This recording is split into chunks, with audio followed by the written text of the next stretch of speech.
کو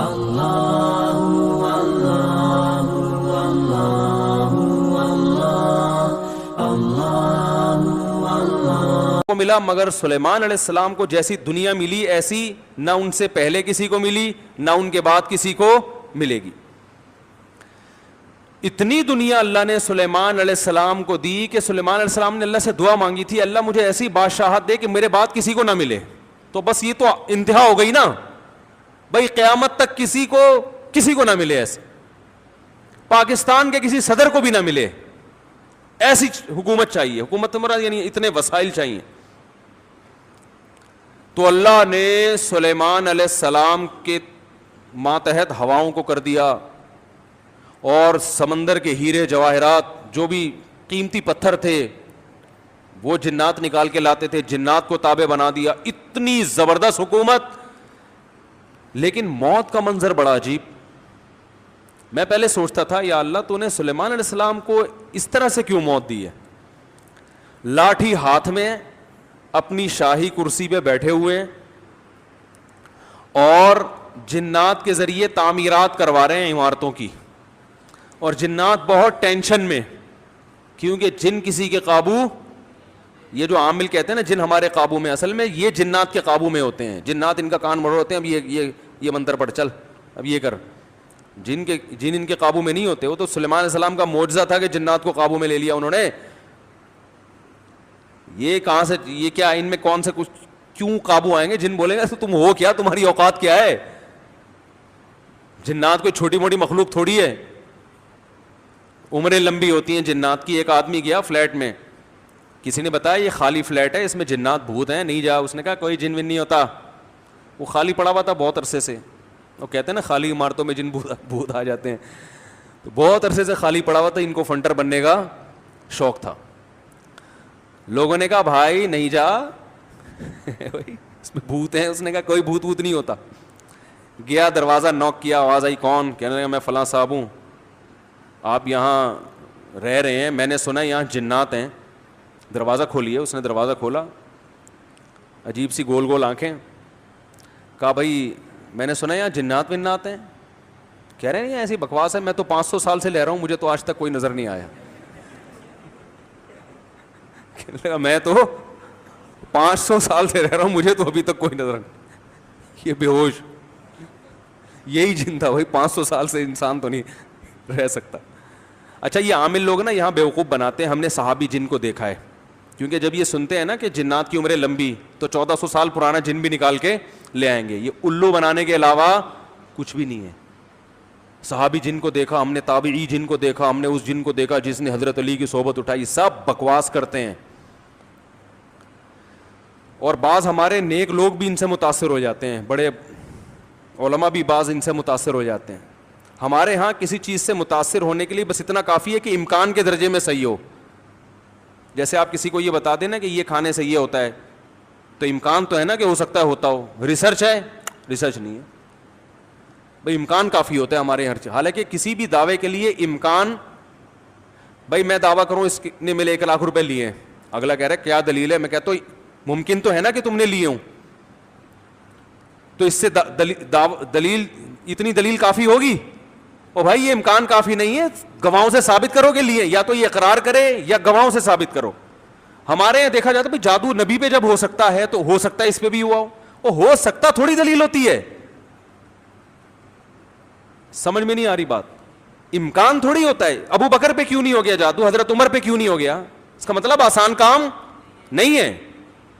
نبی پہ کیوں ہو گیا تھا؟ اس کی ایک وجہ تھی کہ وہ کہتے تھے نبی صلی اللہ علیہ وسلم جادوگر ہیں، تو اللہ نے آپ سے اس طعنے کو دور کرنے کے لیے ہونے دے دیا تھا تاکہ لوگوں کو یقین ہو جائے کہ یہ جادوگر نہیں ہے، کیونکہ جادوگر پہ جادو نہیں ہوتا. اس میں حکمتیں نہیں، ورنہ یہ آسان کام نہیں ہے بیٹھے ہوئے کچھ بھی سانس کو بہو سے لڑا دیا. اپنی حرکتیں ٹھیک نہیں ہوتی، اور وہ جب پھڈے ہوتے ہیں تو بجائے اپنی حرکتیں ٹھیک کرو کہ یار کس میں فالٹ ہے اس کو صحیح کرو، فوراً کس پہ ڈال دیتے ہیں؟ ایک نئی جنگ چھیڑ دیتے ہیں. نند نے لڑوایا ہمیں. یہ نند نے ہمارے گھر میاں بیوی میں کیا کروایا؟ پھڈا. خود اپنی حرکتیں ٹھیک نہیں ہے، ڈال کس پہ رہے ہیں؟ کوئی جٹھانی پہ ڈال دے گا، کوئی نند پہ ڈال. ایک نیا جنگ. اب نند سے پہلے 2 آپس میں لڑ رہے تھے، اب تیسری جنگ بھی شروع کہ اس نے کیا ہے. تو سلیمان علیہ الصلوۃ والسلام بیٹھے ہیں, اللہ نے دیکھو اتنی طاقت اور قوت دی کہ جنات کو آپ کے تابع بنا دیا. قرآن کہہ رہا ہے جنات سخت ٹینشن میں محنت مزدوری کا کام کر رہے ہیں اور عمارتیں بنا رہے ہیں. یہ جو احرام مصر ہے عین ممکن ہے حضرت سلیمان علیہ السلام کی تعمیرات ہوں. اتنی ٹینشن میں جنات, اور ادھر سلیمان علیہ السلام ایسے عصا ہاتھ میں لے کے بیٹھے ہوئے ہیں. اور قرآن کہتا ہے فلما قضینا علیہ الموت, ہم نے موت کا فیصلہ کر دیا. کیسے عجیب انداز ہے. ارے بھائی یہ تو بادشاہیں پہلے بیمار ہوتے, اپنا جانشین کسی کو بنا کے جاتے, اور ان کی تو صحت بھی ایسی کہ حدیث صحیح بخاری میں 100 بیویاں ہیں. بھائی کمزور آدمی تو تصور صحیح کیا ہو جائے گا, ڈپریشن میں چلا جائے گا. کیا خیال, تو کیا کیا خاندانی صحت ہوگی. پیغمبروں کو تو اللہ نے ویسے ہی بہت قوت دی ہوتی ہے, قابل رش صحت ہوتی ہے پیغمبروں کی. جنگ میں کمانڈر رہے ہیں, لڑائیاں لڑی ہیں جنگوں میں, اتنی زبردست صحت. اور بھائی آپ کی موت سے پہلے تو اللہ آپ کو بیمار کرتا, پھر علاج ہوتا, پھر طویل عرصہ, پھر بھائی نہیں بس اللہ نے موت دینی تھی تو دے دی, ایسے ہوتا نا. نا نا نا نا. اور پھر اتنی جائیدادیں, اتنا سب کچھ, تو پہلے اس کا سارا کیا کر لیتے, بانٹ بوٹ لیتے, جانشین بنا لیتے, میرے بعد یہ میرا خلیفہ ہے, یہ فلانا ہے, ڈمکانا ہے. ہو سکتا ہے سب کو یقیناً کیا ہوگا پہلے سے آپ نے, لیکن ہمارے ہاں یہ سارے کام کیے جاتے ہیں جب موت کے آثار ظاہر ہونا شروع ہو جائیں. ادھر قرآن کہہ رہا ہے فلما قضینا علیہ الموت, ہم نے سلیمان کو موت دینے کا ارادہ کیا. اور کس وقت, جب وہ بیٹھے ہوئے تعمیراتی کام کروا رہے ہیں جنات کے ذریعے اور انسانوں کے ذریعے. اور اللہ فرماتے ہیں ایسے فرشتہ آیا, روح نکال کے چلا گیا. انبیاء کا جسم موت کے بعد بھی خراب نہیں ہوتا. مرزا غلام احمد قادیانی کی قبر کھول کے دیکھو, اگر ایک ہڈی بھی بچی ہوئی ہے نا, ایک ہڈی بھی اس کمبخت کی باقی ہے, تو جو سزا دینا چاہو آپ دے سکتے ہو. سمجھ رہے ہو, نبی کی کا جسم کبھی بھی خراب نہیں ہوتا. قادیانی ہو سکو اس کی ایک دفعہ قبر کھول کے دنیا کو دکھا دو بس تم. انبیاء کا جسم خراب نہیں ہوتا. تو قادیانی ہو سکتا ہے یہ گستاخی کریں کہ نبی صلی اللہ علیہ وسلم کی تو قبر کوئی کھول نہیں سکتا. تو بھائی نبی صلی اللہ علیہ وسلم کو ہم بھی نبی مانتے ہیں اور آپ بھی نبی مانتے ہیں, اور آپ پر تو اجماع ہے, بلکہ اس کو تو غیر مسلم بھی مانتے ہیں کہ آپ کی باڈی خراب نہیں ہوئی ہے, اس لیے کہ آپ صلی اللہ علیہ وسلم کے جسد اطہر کو قبر مبارک سے نکالنے کی بہت زیادہ کوششیں ہو چکی ہیں ماضی میں, غیر مسلموں نے کی ہیں سرنگیں بنا بنا کے. اس کا مطلب ان کو بھی پتا تھا کہ جسم کیا ہے, سلامت ہے. تو انبیاء کا جسم کبھی بھی خراب نہیں ہوتا.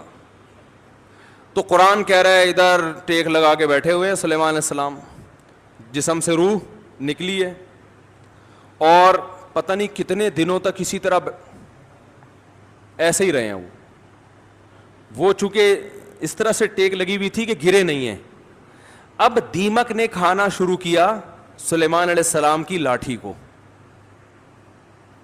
ما دلہم علی موتہ الا دابۃ الارض تأکل من سأتہا. اللہ فرماتے ہیں زمین پر رینگنے والے کیڑے نے جب لاٹھی کو کھانا شروع کیا ہے, تو کتنے دن لگتے ہیں کیڑے کو لاٹھی کو کھانے میں, تو جب لاٹھی کو اتنا کھا لیا کہ بیلنس آؤٹ ہو گیا تو سلیمان علیہ الصلوۃ والسلام زمین پر گر پڑے.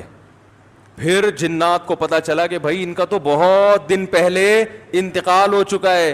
اللہ فرماتے ہیں کہ اگر جنات کو پہلے سے پتا ہو جاتا کہ ان کی موت واقع ہو چکی ہے, ما لبثوا فی العذاب المہین, تو اتنی سخت ٹینشن میں جو انہوں نے دن گزارے اس ٹینشن میں وہ دن نہیں گزارتے.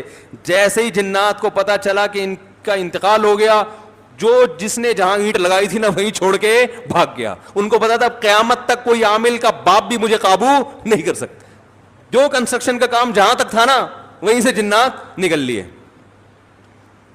ورنہ سلیمان علیہ السلام 2-4 عاملوں کے ذمے لگا کے چلے جاتے, بھائی میں کسی بھی وقت دنیا سے جا چکا ہوں, جا سکتا ہوں, تو ان کو ذرا پکڑ کے واپس لانا, جو 2-4 اینٹیں رہ گئی وہ تو لگا دیں ہیں بھائی.